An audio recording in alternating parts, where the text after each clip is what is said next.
하나님의 은혜와 성령의 충만하심 가운데 감춰진 성경의 진실이 시작됩니다. 성도 여러분, 오늘 이 자리에 앉아 계시는 여러분 가운데 아마도 대부분은 아침을 바쁘게 시작하셨을 것입니다. 커피를 한 잔 마시며 뉴스를 훑어보셨을 수도 있고 가족들을 챙기느라 분주한 시간을 보내셨을 수도 있습니다. 그런데 그 뉴스 한편에 이스라엘과 예루살렘에 관한 소식이 자주 등장하고 있다는 것을 눈치채신 분들이 계실 것입니다. 단순히 중동 분쟁이나 정치적 긴장의 이야기가 아니라 예루살렘 성전산 위에서 무언가 실제적이고 구체적인 일들이 조용히 진행되고 있습니다. 붉은 암송아지가 수년 전부터 준비되어 왔다는 소식, 성전에서 사용될 금으로 만든 기구들이 실제로 제작되고 있다는 소식, 대제사장이 입을 예복이 고대 방식 그대로 재현되고 있다는 소식, 그리고 성전 재건을 위한 조직들이 이스라엘 안에서 공개적으로 활동하고 있다는 소식, 이런 것들이 단지 한 민족의 종교적 열심에서 나온 이야기라면 우리는 그냥 지나칠 수도 있을 것입니다. 그런데 이 모든 움직임들이 성경 안에 이미 기록된 예언들과 놀라울 정도로 맞닿아 있다면 우리는 그 앞에서 조용히 멈춰 서야 합니다. 오늘 이 시간은 두려움을 심는 시간이 아닙니다. 불안을 증폭시키거나 특정 날짜를 예언하거나 세상의 종말이 언제라고 단언하는 그런 자리가 아닙니다. 오늘은 오직 말씀 앞에 조용히 앉아서 하나님이 수천 년 전에 이 땅의 역사 안에 심어두신 깊고 놀라운 이야기를 함께 펼쳐보는 시간입니다. 성경이 제3성전에 대해 무엇을 말하고 있는지, 그 예언들이 지금 어떤 모습으로 시현되어 가고 있는지, 그리고 그 모든 이야기가 결국 우리 각자의 삶과 어떻게 연결되어 있는지를 함께 묵상해 보겠습니다. 이 자리에 말씀을 처음 접하시는 분도 계실 것이고 오랫동안 이 주제에 관심을 가져오신 분도 계실 것입니다. 어느 자리에 계신 분이든 오늘 이 시간 동안 마음을 조용히 열어두시기를 부탁드립니다. 하나님의 말씀은 어떤 자리에 있는 사람에게든 그 자리에 맞는 깊이로 말씀을 건네주시기 때문입니다. 함께 기도하는 마음으로 이 시간을 시작하겠습니다. 성전이라는 것을 처음부터 하나님이 원하셨던 것인지 우리는 한번 생각해 볼 필요가 있습니다. 이스라엘 백성이 이집트에서 나와 광야를 걷던 시절, 하나님은 그들 가운데 거하시는 방식으로 성막이라는 이동식 천막을 선택하셨습니다. 성막은 화려하지 않았습니다. 광야 한가운데 천막을 치고 그 안에 언약궤를 두고 거기서 하나님이 백성과 만나셨습니다. 하나님은 고정된 건물이 아니라 백성과 함께 이동하셨고 그들이 광야를 걸을 때 함께 걸으셨으며 그들이 장막을 치면 함께 머무르셨습니다. 이것이 하나님이 처음에 보여주신 임재의 방식이었습니다. 건물이 아닌 관계였고 장소가 아닌 동행이었습니다. 그런데 시간이 흘러 이스라엘이 가나안 땅에 정착하고 다윗 왕이 나라를 굳건히 세운 후 다윗의 마음에 한 가지 생각이 찾아왔습니다. 사무엘하 7장 2절을 보면 다윗이 나단 선지자에게 이렇게 말합니다. 볼지어다 나는 백향목 궁에 거하거늘 하나님의 궤는 휘장 가운데 있도다. 자신은 백향목으로 지은 왕궁에 살면서 하나님의 언약궤는 천막 안에 있다는 사실이 다윗의 마음을 불편하게 했던 것입니다. 하나님을 사랑하는 마음에서 나온 그 소원을 하나님은 귀히 여기셨지만 성전을 짓는 일은 다윗이 아니라 그의 아들 솔로몬에게 맡겨뒀습니다. 그렇게 세워진 제1성전, 솔로몬의 성전은 이스라엘 역사에서 가장 찬란한 예배의 공간이었습니다. 열왕기상 8장 10절부터 11절에서 봉헌 예배의 장면이 기록되어 있는데, 성전이 완성되고 언약궤가 들어오는 순간 하나님의 영광이 구름처럼 성전에 가득하여 제사장들이 능히 서서 섬기지 못하였다고 기록되어 있습니다. 그 장면을 잠시 상상해 보십시오. 제사장들이 자신의 직무를 수행하려다 하나님의 영광 앞에 그냥 쓰러져 버린 것입니다.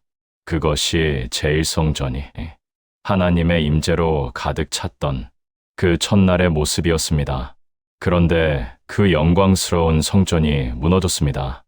열왕기하 25장은 바벨론의 느부갓네살 왕이 예루살렘을 완전히 포위하고 솔로몬이 지은 그 성전을 불로 태워버리는 장면을 담담하게 기록하고 있습니다. 기원전 586년의 일입니다. 왜 하나님은 자신의 이름이 거하는 집이 불에 타는 것을 막지 않으셨을까요?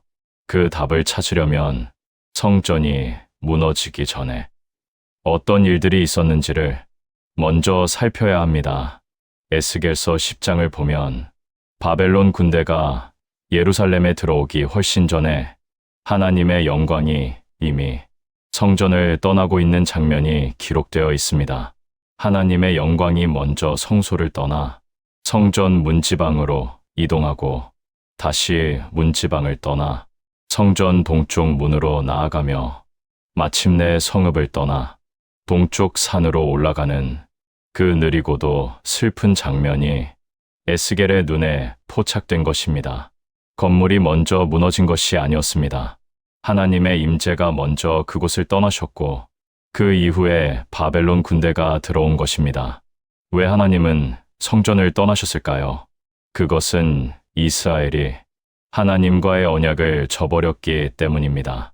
우상을 섬기고 가난한 자를 착취하고 선지자들의 경고를 무시하고 겉으로는 예배를 드리면서 속으로는 전혀 다른 삶을 살았기 때문입니다. 성전은 관계의 증거였습니다. 하나님과 이스라엘 사이에 살아있는 언약의 표시였는데 그 관계가 안에서부터 천천히 무너지고 있을 때 성전의 영광도 함께 사라져갔던 것입니다. 이 사실은 오늘 우리에게도 깊은 질문을 던집니다. 건물은 온전한데 하나님의 임재가 없는 예배를 우리는 드리고 있지는 않은지를 말입니다. 그 후 70년의 바벨론 포로기를 거쳐 스룹바벨의 귀환 이후에 제2성전이 세워졌습니다.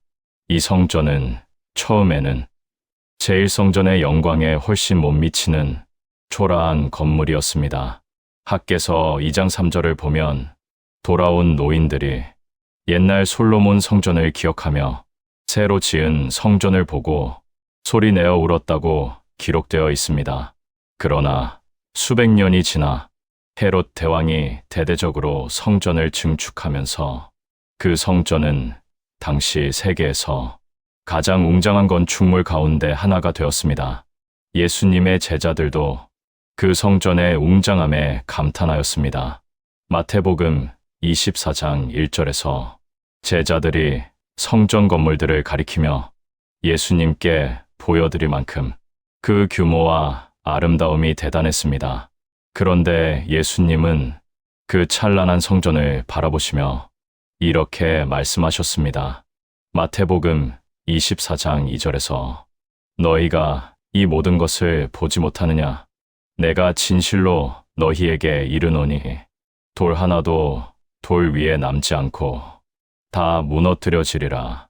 제자들은 그 말씀을 들으며 도저히 믿기 어려웠을 것입니다. 그 거대한 돌들이 하나도 남지 않고 무너진다는 것을 눈앞에서 보면서도 상상하기 힘들었을 것입니다. 그러나 기원 후 70년 로마의 티투스 장군이 예루살렘을 완전히 포위하고 그 성전을 무너뜨렸습니다. 전쟁 중에 성전에 불이 붙었고 그 열기에 황금이 녹아 돌 사이로 흘러들어가자 로마 병사들이 그 황금을 얻으려고 돌 하나하나를 드러냈다고 역사가 요세푸스는 기록하고 있습니다. 예수님의 말씀 그대로 돌 하나도 돌 위에 남지 않게 된 것입니다. 두 번의 성전 파괴를 나란히 놓고 보면 우리는 한 가지 공통점을 발견하게 됩니다. 두 번 모두 성전이 먼저 무너진 것이 아니라 하나님과의 관계가 먼저 무너졌습니다. 성전은 건물이 아니라 하나님과 사람 사이에 살아있는 관계의 증거였으며 그 관계가 끊어졌을 때 건물도 함께 무너졌습니다. 이 진실을 마음 깊이 품고서 이제 우리는 세 번째 성전을 향해 걸어가 보겠습니다. 다니엘은 기원전 6세기 사람이었습니다. 바벨론의 포로로 끌려간 유대 청년이었으며 그 이방 땅에서 하나님의 뜻을 구하며 살았습니다. 그에게 하나님은 꿈과 환상을 통해 이 세상 역사의 마지막 장면들을 미리 보여주셨습니다. 다니엘서가 기록하는 것들은 단순한 예언이 아니라 하나님이 이 세상 역사의 처음과 끝을 모두 쥐고 계신 분임을 보여주는 증거입니다. 다니엘서 9장은 기도하는 다니엘에게 천사 가브리엘이 찾아오면서 시작됩니다. 가브리엘이 전해준 예언은 70일에, 즉 490년이라는 시간표 안에 이스라엘과 예루살렘을 향한 하나님의 계획이 담겨 있다는 내용이었습니다. 그 예언의 마지막 한 일에, 즉 마지막 7년에 대한 기록이 다니엘서 9장 27절에 담겨 있습니다. 그가 장차 많은 사람들과 더불어 한 일에 동안 언약을 굳게 맺고 그가 그 일의 절반에 제사와 예물을 금지할 것이며 또 포악하여 가증한 것이 날개를 의지하여 설 것이며 또 이미 정한 종말까지 진노가 그 황폐하게 하는 자에게 쏟아지리라.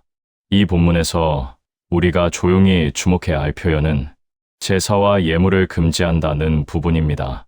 제사와 예물이 드려지고 있다는 것은 그것이 드려질 수 있는 장소가 먼저 존재해야 한다는 것을 전제합니다. 유대 율법에 따르면 제사는 오직 예루살렘 성전에서만 드릴 수 있습니다. 성전이 없으면 제사도 없고 제사가 없으면 금지할 것도 없습니다. 그러므로 이 본문은 마지막 일에, 즉 마지막 7년이 시작될 즈음에는 예루살렘의 성전이 다시 세워져 있을 것임을 조용하게 전제하고 있습니다. 그리고 그 일의 절반인 3년 반이 지난 시점에 누군가가 그 성전의 제사를 폐지한다는 것, 그것이 이 예언의 핵심입니다. 이 제사를 폐지하는 자가 누구인지에 대해 성경은 다른 곳에서 더 구체적으로 말하고 있습니다. 다니엘서 12장에서는 그 마지막 때의 상황이 더 직접적으로 그려집니다. 다니엘서 12장 1절부터 3절에서 그때에 내 민족을 호위하는 큰 군주 미가엘이 일어날 것이요 또 환난이 있으리니 이는 개국 이래로 그때까지 없던 환난일 것이며 그때에 내 백성 중 책에 기록된 모든 자가 구원을 받을 것이라. 땅의 티끌 가운데에서 자는 자 중에서 많은 사람이 깨어나 영생을 받는 자도 있겠고 수치를 당하여 영원히 부끄러움을 당할 자도 있을 것이며 지혜 있는 자는 궁창의 빛과 같이 빛날 것이요 많은 사람을 옳은 대로 돌아오게 한 자는 별과 같이 영원토록 빛나리라. 이 본문은 두 가지를 동시에 말하고 있습니다. 하나는 전례 없는 환난의 시간이 온다는 것이고 다른 하나는 그 환난 가운데서도 하나님의 책에 기록된 자들은 반드시 구원을 받는다는 것입니다. 이 예언에서 하나님은 두려움이 아니라 신뢰를 요청하고 계십니다. 환난이 있을 것이라고 말씀하시는 이유는 우리를 놀라게 하시려는 것이 아니라 그 환난이 와도 하나님의 손 안에 있음을 미리 알게 하시려는 것입니다. 이제 요한계시록으로 넘어가 보겠습니다. 기원 후 95년경 반모 섬에 유배된 사도 요한은 부활하신 예수님으로부터 마지막 때의 계시를 받습니다. 그 계시의 내용 가운데 우리가 오늘 주목할 본문이 요한계시록 11장 1절부터 2절입니다. 또 내게 지팡이 같은 갈대를 주며 말하기를 일어나서 하나님의 성전과 제단과 그 안에서 경배하는 자들을 측량하되 성전 바깥 마당은 측량하지 말고 그냥 두라. 이것을 이방인에게 주었은즉 그들이 거룩한 성을 42달 동안 짓밟으리라. 요한이 하늘에서 받은 명령은 하나님의 성전을 측량하라는 것이었습니다. 측량이라는 행위는 그 대상이 실제로 존재할 때만 가능합니다. 존재하지 않는 것을 측량할 수는 없습니다. 따라서 이 본문은 마지막 때의 어느 시점에 예루살렘에 성전이 세워져 있음을 전제하고 있습니다. 그리고 그 성전이 42달, 즉 3년 반 동안 이방인에게 짓밟힌다고 기록합니다. 다니엘서에서 이래의 절반이라고 표현했던 그 기간이 요한계시록에서는 42달로 표현되고 있는 것입니다. 두 책은 서로 다른 시대에 서로 다른 사람이 기록했지만 같은 사건을 가리키고 있으며 같은 시간을 말하고 있습니다. 다니엘과 요한, 한 사람은 기원전 6세기의 포로이고 한 사람은 기원 후 1세기의 사도였지만 두 사람은 지금 같은 방향을 향해 손가락을 뻗고 있습니다. 예루살렘, 그리고 성전, 그리고 마지막 때, 오늘 우리가 살고 있는 이 시대는 그 두 손가락이 가리키는 방향으로 역사가 흘러가고 있는 시대입니다. 이것이 우리가 제3성전 이야기를 단순한 중동의 뉴스로 흘려보낼 수 없는 이유입니다. 제3성전이 세워진다면 그것은 무엇을 의미하는 것일까요? 많은 이들이 성전 재건을 이스라엘의 회복이나 종교적 완성의 징표로 바라봅니다. 그러나 성경은 그 이해와 매우 다른 방향을 가리키고 있습니다. 데살로니가후서 2장에서 바울은 마지막 때에 대해 구체적이고도 엄중한 경고를 기록합니다. 데살로니가후서 2장 3절부터 4절에서 누가 어떻게 하여도 너희가 미혹되지 말라. 먼저 배교하는 일이 있고 저 불법의 사람 곧 멸망의 아들이 나타나기 전에는 그 날이 이르지 아니하리니 그는 대적하는 자라 신이라고 불리는 모든 것과 숭배함을 받는 것에 대항하여 그 위에 자기를 높이고 하나님의 성전에 앉아 자기를 하나님이라고 내세우느니라. 이 본문에서 바울이 말하는 하나님의 성전은 마지막 때에 세워질 성전, 즉 제3성전을 가리키는 것으로 성경을 연구하는 많은 이들이 이해합니다. 그 성전이 세워진 후 불법의 사람이 그 안에 들어앉아 자기를 하나님이라 내세울 것이라는 이 경고는 제3성전이 구원의 장소가 아닌 마지막 대결의 무대가 될 것임을 보여줍니다. 예수님도 이것을 직접 경고하셨습니다. 마태복음 24장 15절부터 16절에서 그러므로 너희가 선지자 다니엘이 말한 바 멸망에 가증한 것이 거룩한 곳에 선 것을 보거든 읽는 자는 깨달을진저 그때에 유대에 있는 자들은 산으로 도망할지어다. 예수님이 다니엘서를 직접 인용하시며 이것이 마지막 때의 시작 신호가 될 것이라고 미리 알려주셨다는 사실이 얼마나 중요한지를 생각해 보십시오. 거룩한 성전 안에 가증한 것이 선다는 것은 인류 역사에서 전례 없는 하나님을 향한 도전의 극점입니다. 그렇다면 왜 하나님은 이런 일들이 일어나도록 허용하시는 것일까요? 이 질문 앞에서 우리는 잠시 더 깊이 생각해야 합니다. 성경 전체를 통해 보면 하나님은 항상 마지막 순간까지 사람들이 돌아올 기회를 주셨습니다. 노아의 시대에도 홍수가 오기 전까지 120년이라는 시간이 있었고, 그 시간 동안 하나님은 사람들이 돌이키기를 기다리셨습니다. 마지막 때의 환난도 동일한 맥락 안에 있습니다.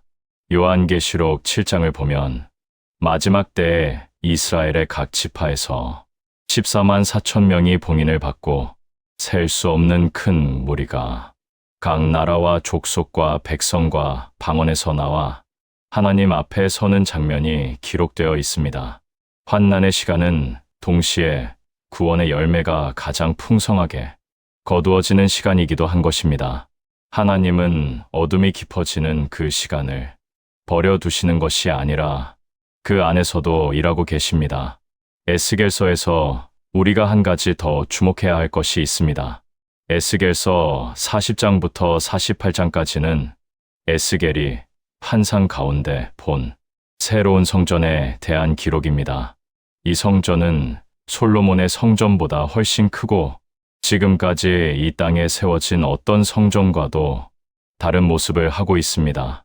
에스겔서 43장 4절부터 5절에서 여호와의 영광이 동쪽 문을 통하여 성전 안으로 들어가매 성령이 나를 들어 안뜰로 데리고 들어가시기에 보니 여호와의 영광이 성전에 가득하더라. 이것은 제3성전이 아닙니다. 이것은 예수님이 다시 오신 이후에 이루어질 제4성전, 천년왕국의 성전에 대한 예언입니다. 이 성전에는 하나님의 영광이 다시 가득하게 되고 에스겔서 44장 2절부터 3절의 기록처럼 왕이 그 성전을 통해 오가게 됩니다. 제3성전과 제4성전의 차이는 분명합니다. 제3성전은 사람이 만드는 것이고 제4성전은 하나님이 완성하시는 것입니다. 제3성전은 갈등의 무대가 되지만 제4성전은 회복의 완성이 됩니다. 이 차이를 이해하면 지금 일어나는 일들이 훨씬 선명하게 보이기 시작합니다. 제3성전을 향한 움직임은 종말의 시간표가 다음 단계로 넘어가고 있다는 신호이며 그 너머에는 하나님이 친히 완성하실 영원한 회복이 기다리고 있습니다. 여기서 우리는 아주 중요하고도 놀라운 반전 앞에 서게 됩니다.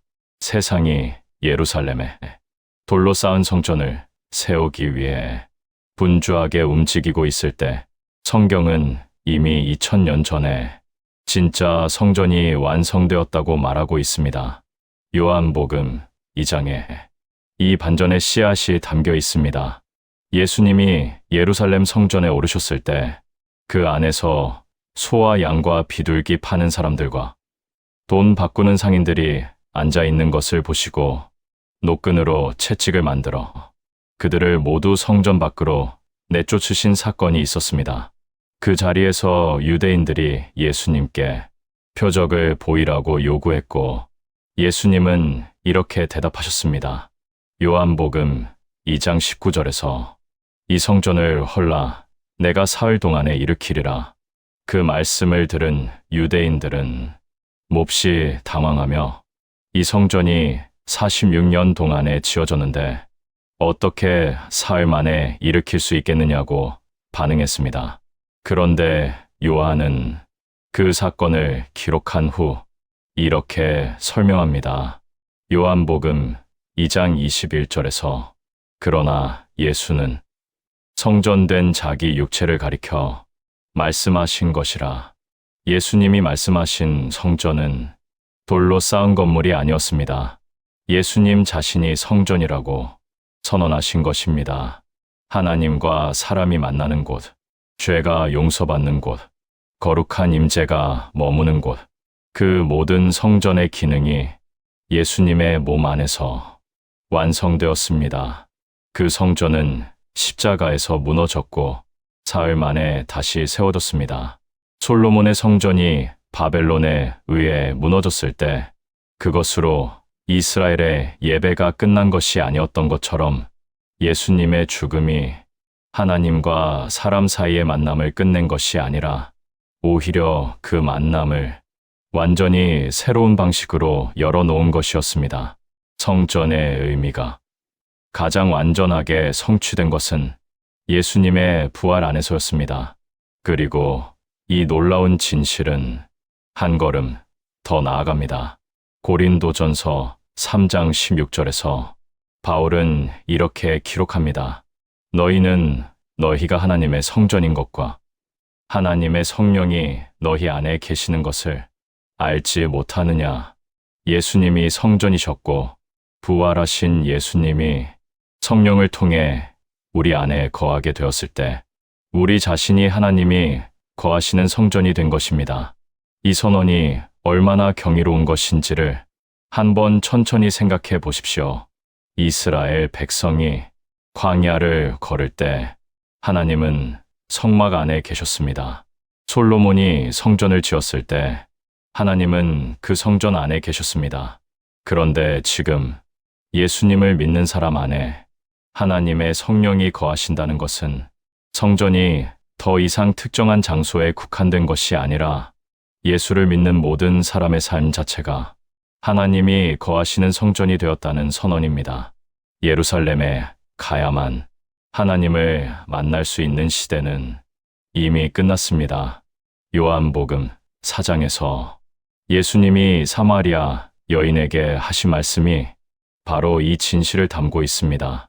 요한복음 4장 23절부터 24절에서 아버지께 참되게 예배하는 자들은 영과 진리로 예배할 때가 오나니 곧 이 때라. 아버지께서는 자기에게 이렇게 예배하는 자들을 찾으시느니라. 하나님은 영이시니 예배하는 자가 영과 진리로 예배할지니라. 장소가 아니라 영과 진리가 예배의 본질이며 예루살렘이 아니라 예수님 안에서 진정한 하나님과의 만남이 이루어진다는 것. 이것이 예수님이 사마리아 여인에게 그리고 오늘 우리에게 조용히 전해주시는 메시지입니다. 세상이 예루살렘에 돌 성전을 세우려 할 때 하나님은 이미 당신 안에 집을 짓고 계십니다. 이 반전을 오늘 조용히 묵상하십시오. 그렇다면 이 모든 예언들을 알게 된 우리는 어떻게 이 시대를 살아가야 할까요? 예언을 안다는 것이 어떤 의미인지를 우리는 먼저 분명히 해야 합니다. 예언을 안다는 것은 앞으로 일어날 일들을 구경꾼으로 바라보는 특권이 아닙니다. 예언을 안다는 것은 그 예언 앞에서 자신의 삶을 정렬시킬 책임을 얻는 것입니다. 예수님은 마지막 때의 이야기를 하시면서 두려움을 심는 대신 미리 아는 자의 복을 말씀하셨습니다. 마태복음 24장 24절부터 25절에서 거짓 그리스도들과 거짓 선지자들이 일어나 큰 표적과 기사를 보여 할 수만 있으면 택하신 자들도 미혹하리라. 보라, 내가 너희에게 미리 말하였노라. 내가 너희에게 미리 말하였노라. 이 짧은 문장 안에 얼마나 깊은 사랑이 담겨 있는지 모릅니다. 의사가 환자에게 앞으로 겪을 증상들을 미리 설명하는 이유는 환자를 공포에 빠뜨리기 위한 것이 아니라 그 증상이 나타났을 때 당황하지 않고 준비할 수 있도록 하기 위한 것입니다. 예수님이 마지막 때의 징조들을 미리 알려주신 것도 같은 이유였습니다. 이 일들이 일어날 때 놀라지 말고 두려워하지 말고 흔들리지 말라는 것입니다. 오히려 이것들이 보일 때 예수님이 오실 때가 가까워졌음을 알고 더 깊이 준비하라는 것입니다. 제3성전을 향한 움직임이 보일 때 성도가 취해야 할 첫 번째 자세는 깨어있음입니다. 마태복음 24장 42절부터 44절에서 그러므로 깨어있으라. 어느 날에 너희 주가 임하는지 너희가 알지 못함이니라. 너희도 아는 바니 만일 집 주인이 도둑이 어느 시각에 올 줄을 알았더라면 깨어있어 그 집을 뚫지 못하게 하였으리라. 이러므로 너희도 준비하고 있으라. 생각하지 않은 때에 인자가 오리라. 깨어있다는 것은 잠을 자지 않는다는 의미가 아닙니다. 일상을 살아가면서도 주님의 오심을 항상 의식하며 그 기준으로 오늘을 살아가는 것입니다. 두 번째 자세는 자신이 성전임을 잊지 않는 것입니다. 고린도전서 3장 17절에서 하나님의 성전은 거룩하니 너희도 그러하니라. 세상이 예루살렘에 성전을 세우는 일에 눈이 쏠리는 동안 우리는 내 안에 있는 성전이 거룩하게 유지되고 있는지를 점검해야 합니다.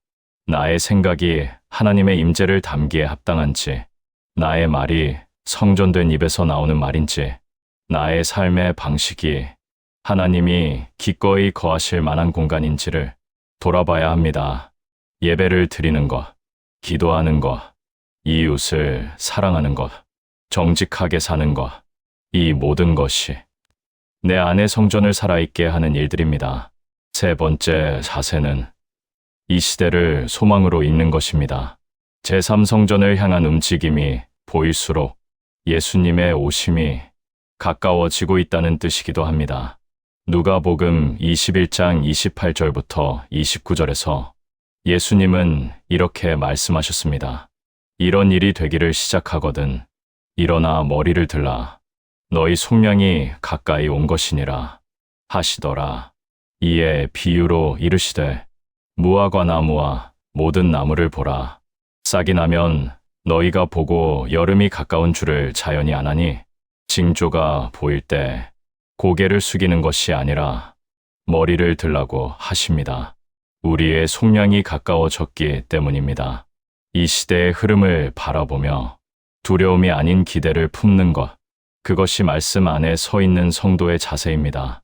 네 번째 자세는 주변 사람들에게 이 말씀을 나누는 것입니다. 다니엘서 12장 3절에서 지혜 있는 자는 궁창의 빛처럼 빛나고 많은 사람을 옳은 대로 돌아오게 한 자는 별처럼 영원히 빛날 것이라고 했습니다. 예언을 알게 된 자의 책임은 그 예언을 독점하는 것이 아니라 그것을 아직 모르는 이들에게 나누는 것입니다.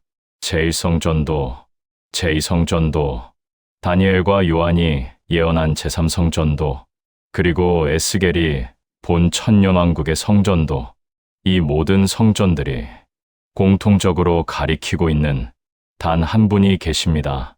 히브리서 9장 1절부터 12절에서 이 진리가 가장 아름답게 드러납니다. 히브리서 9장 11절부터 12절에서 그리스도께서는 장래 좋은 일의 대제사장으로 오사 손으로 짓지 아니한 것과 이 창조에 속하지 아니한 더 크고 온전한 장막으로 말미암아 염소와 송아지의 피로 하지 아니하고 오직 자기의 피로 영원한 속죄를 이루사 단번에 성소에 들어가셨느니라. 솔로몬의 성전에서는 해마다 대제사장이 지성소 안으로 들어갔습니다. 1년에 단 한 번, 오직 대제사장만이 염소의 피를 가지고 지성소 안으로 들어가 백성의 죄를 위해 피를 뿌렸습니다. 그 예식이 끝나면 백성은 또 1년을 기다려야 했고 그 피는 결코 죄를 완전히 없애지 못했습니다. 히브리서 10장 1절부터 4절에서 율법은 장차 올 좋은 일의 그림자요 참 형상이 아니므로 해마다 늘 드리는 같은 제사로는 나아오는 자들을 언제나 온전하게 할 수 없느니라. 그렇지 아니하면 섬기는 자들이 단번에 정결하게 되어 다시 죄를 깨닫는 일이 없으리니 어찌 드리기를 그치지 아니하였으리요. 그러나 이 제사들에는 해마다 죄를 기억하게 하는 것이 있나니 이는 황소와 염소의 피가 능히 죄를 없이 하지 못함이라. 그 모든 제사는 그림자였습니다. 해마다 반복되는 이유는 그 제사가 완전하지 않았기 때문이며 완전한 것이 오기 전까지의 임시적인 언약이었습니다. 그러나 예수님은 자신의 피를 가지고 단 한 번에 영원한 속죄를 이루셨습니다. 더 이상 반복할 필요가 없는 완전한 제사였고 더 이상 대제사장이 필요 없는 완전한 중보였습니다. 히브리서 10장 19절부터 22절에서 그러므로 형제들아 우리가 예수의 피를 힘입어 성소에 들어갈 담력을 얻었나니 그 길은 우리를 위하여 휘장 가운데로 열어놓으신 새로운 살 길이요 휘장은 곧 그의 육체니라. 또 하나님의 집 다스리는 큰 제사장이 계심에 우리가 마음의 뿌림을 받아 악한 양심으로부터 벗어나고 몸은 맑은 물로 씻음을 받았으니 참 마음과 온전한 믿음으로 하나님께 나아가자. 예수님의 십자가에서 성전의 휘장이 위에서 아래로 찢어졌을 때 마태복음 27장 51절에서 기록된 그 사건은 단순히 두꺼운 천 조각이 찢어진 것이 아니었습니다. 그것은 하나님과 사람 사이를 가로막고 있던 죄의 벽이 영원히 제거된 사건이었습니다. 이제 우리는 어디에서든 어느 때든 어떤 상황에서든 예수님을 통해 하나님 앞에 담대히 나아갈 수 있게 되었습니다. 성막이 그것을 말했고 솔로몬의 성전이 그것을 말했고 헤롯의 성전이 그것을 말했으며 심지어 마지막 때에 세워질 제3성전도 비록 비극적인 방식으로라도 진짜 성전이신 예수 그리스도를 더욱 선명하게 드러내게 될 것입니다. 모든 성전이 단 한 분을 가리켜왔고 그분은 예수님이십니다. 그분이 우리의 성전이시고 그분이 우리의 대제사장이시며 그분이 우리의 길이시고 그분이 우리의 완전한 속죄이십니다. 요한복음 14장 6절에서 내가 곧 길이요 진리요 생명이니 나로 말미암지 않고는 아버지께로 올 자가 없느니라 고 말씀하셨을 때 그것은 모든 성전이 가리켜왔던 그 한 방향을 향한 가장 분명한 선언이었습니다. 오늘 이 자리에 계신 여러분 가운데 혹시 아직도 어떤 장소에서 어떤 형식에서 하나님을 찾고 계신 분이 계시다면 오늘 이 말씀이 그 마음에 조용히 닿기를 바랍니다. 하나님은 예루살렘에 계시지 않습니다. 하나님은 지금 예수님 안에서 당신 앞에 계십니다. 성도 여러분, 우리는 오늘 긴 여정을 함께 걸어왔습니다. 솔로몬의 성전에서 하나님의 영광이 구름처럼 가득했던 그날부터 시작하여 그 성전이 무너지던 슬픔의 날, 바벨론 포로기를 지나 다시 세워진 제2성전, 그리고 예수님이 그 성전 앞에서 하신 말씀, 다니엘과 요한이 함께 가리킨 제3성전의 예언, 그리고 예수님의 십자가를 통해 완성된 영원한 성전까지 이 모든 이야기를 하나님은 수천 년에 걸쳐 인류의 역사 안에 새겨두셨고 우리는 그 이야기의 마지막 장 언저리에 서 있습니다. 그런데 이 모든 이야기가 결국 수렴하는 자리는 어디입니까? 예루살렘이 아닙니다. 성전산이 아닙니다. 어떤 종교 단체나 운동이 아닙니다. 그 자리는 바로 지금 이 순간 당신이 앉아 계신 그 자리입니다.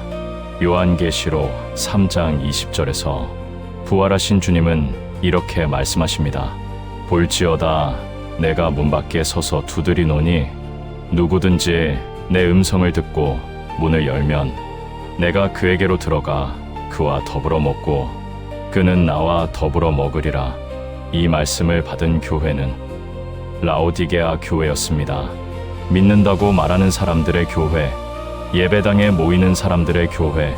그러나 실제로는 주님이 문 밖에 서 계신 그 교회, 그 교회를 향해 주님은 지금도 두드리고 계십니다.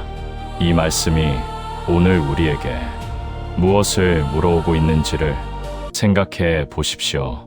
예수를 믿는다고 말하는데 실제로 삶 안에서 주님이 문 밖에 서 계신 분들이 없으신지, 예배는 드리지만 예배 이외의 시간에는 주님의 임재를 의식하지 않고 사는 분들이 없으신지 이 자리에서 함께 돌아보기를 바랍니다. 세상이 예루살렘 성전산을 향해 눈을 빼앗기고 있을 때 주님은 조용히 당신의 마음 문 앞에 서 계십니다. 그리고 두드리고 계십니다. 열어달라고, 함께 머물게 해달라고. 이 요청은 강요가 아닙니다. 주님은 그 문을 억지로 여실 수 있는 분이시지만 그렇게 하지 않으십니다. 왜냐하면 하나님은 관계를 원하시지 점령을 원하시지 않기 때문입니다. 문 안에서 당신이 먼저 그 문을 열어야 합니다. 제3성전이 완공되는 날보다 오늘 이 자리에서 그 문을 여는 것이 훨씬 더 중요합니다. 에스겔서 36장 26절부터 27절에서 하나님은 이렇게 말씀하셨습니다. 또 새 영을 너희 속에 두고 새 마음을 너희에게 주되 너희 육신에서 굳은 마음을 제거하고 부드러운 마음을 줄 것이며 또 내 영을 너희 속에 두어 너희로 내 율례를 행하게 하리니 너희가 내 규례를 지켜 행할지라. 하나님이 원하시는 것은 예루살렘에 세워지는 돌 성전이 아니라 우리 안에 새 마음이 세워지는 것입니다. 굳은 마음을 제거하고 부드러운 마음을 주시겠다는 그 약속, 하나님의 영을 우리 안에 두시겠다는 그 약속은 수천 년 전에 하신 말씀이지만 오늘 이 자리에서도 여전히 유효한 약속입니다. 이 자리에서 조용히 기도해 보시기를 바랍니다. 주님, 내 안의 성전을 살펴보십시오. 더럽혀진 곳이 있으면 정결하게 해 주십시오. 굳어진 마음이 있으면 부드럽게 해 주십시오. 닫혀있는 문이 있으면 열 수 있는 용기를 주십시오. 그리고 내가 하나님의 성전임을 기억하며 이 마지막 때를 두려움이 아닌 소망으로 살게 해 주십시오. 세상은 돌 성전을 짓기 위해 달려가고 있지만 하나님은 처음부터 당신 안에 집을 짓기 원하셨습니다. 그 집이 오늘 이 자리에서 새로워지기를 바랍니다. 주님이 문 앞에 서 계십니다. 그 문을 여십시오. 그것이 가장 거룩한 성전의 봉헌이고 그것이 모든 예언이 가리켜온 가장 아름다운 완성입니다. 아멘.